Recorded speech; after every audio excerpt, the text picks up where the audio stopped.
Well, it's insulting. There's no other word for it. The Manitoba Teachers Society says teachers across the province are angered by comments Premier Pallister made at a press conference Wednesday. Does it bother you that teachers have to pay to their own pocket for supplies? Doesn't bother me at all.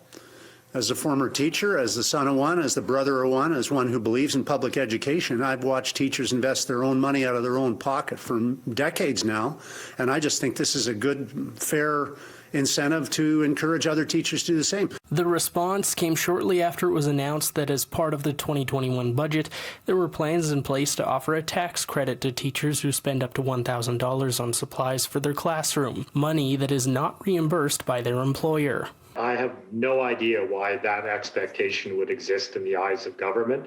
It would be akin to expecting nurses to fund surgical equipment in hospitals. We wouldn't in our right minds ever expect that. It is clear that the Premier has not spoken to a teacher in decades. That's right. We know that the Premier's approach in his commentary yesterday was offensive. Yep. The teachers rightly deserve an apology, but more importantly, in the long run, they also deserve to have a properly funded education system. $441 million more in education this year than the NDP ever put in. We're going to put the money into the classroom where it belongs so it can help the children and support the teachers of this province. We feel not listened to, we feel insulted, and quite frankly, we're very concerned about the future of public education in the province.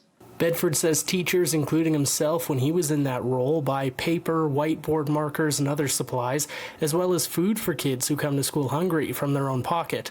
He says similar to the K-12 education review recommendations, addressing poverty will positively impact schools and in turn lessen what teachers have thrust upon them. We're going to download costs onto those within the system. We're going to say that there's problems, but we're not going to provide adequate funding to address the problems. This is the highest budget for K-12 ever in Manitoba's history.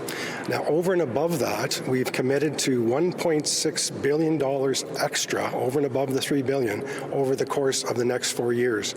There will be more resources going into the classrooms than ever before. In addition, we're taking the $40 million out of boardroom administration, putting into the front lines classroom to assist teachers. In Winnipeg, Mike Albanese, City News.